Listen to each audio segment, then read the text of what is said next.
Саламатсыздарбы, урматтуу телекөрүүчүлөр, кутмандуу таңыңыздар менен. Бүгүн сиздер менен ошол бир эле омурткага эмес, ошо буттун тарамыштарында чөйө турган көнүгүүнү иштейбиз. Баштадык.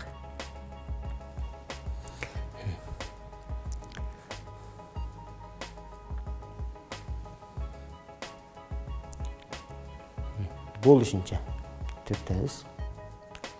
Өзүбүзгө тартабыз. Тизени ийбей туруп, ылдый түшүп кетебиз. Сол согончокко барабыз. Ошол жерден бурап, тизилер бирдей илбеш керек. Оң согончокко барып, үйдө көздөй көтөрүп келебиз. Колдорго да таасир этет, колду чөйлөт. Ошол боюнча оң жакты караган боюнча түшүп, оң согончокко түшөбүз. Тизе бирдей илбейт. Жери менен келип, сол согончокко келебиз.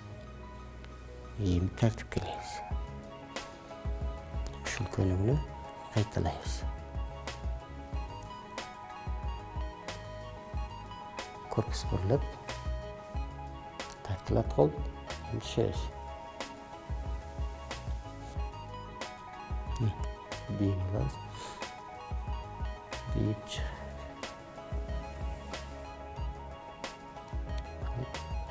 Дейip чыгабыз.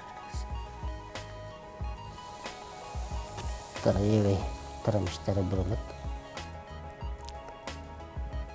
Эгер ушул көнүгүүнү дайым жасаган болсок, буттун өзүнчө көнүгүүлөрүн жасаштын деле кереги жок болуп калат.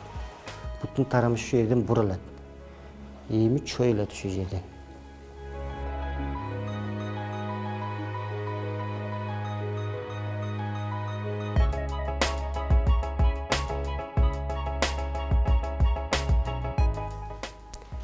Биринчи жасаган адам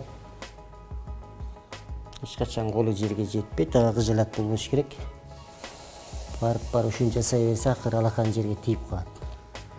Карылык ошо тизенин аркасынан башталат. Тизенин аркасы тарамыш тартылганда эле корпус алдыга умтулуп кетип калат. Ошон үчүн тарамышты тизенин аркасында тарамыш чоюп туруш керек.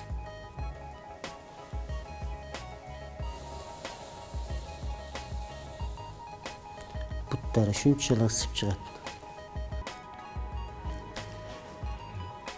Жасайбыз. Азыздан баштап ара-ара көбөйүп жасаш керек.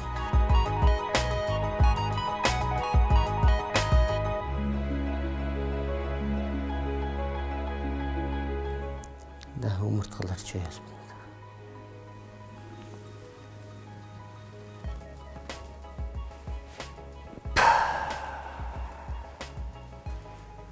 Бассак да, турсак да баардыгын омурткаларга күч келип ылдый басылат. Ошон үчүн ушул көнүгүү аябай жакшы, ошол омурткаларды чөйүп турат.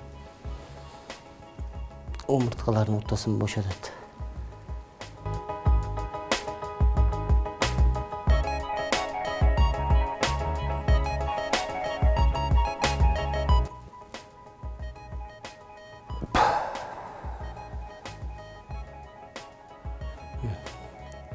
Буттарды бошотуп коюш керек.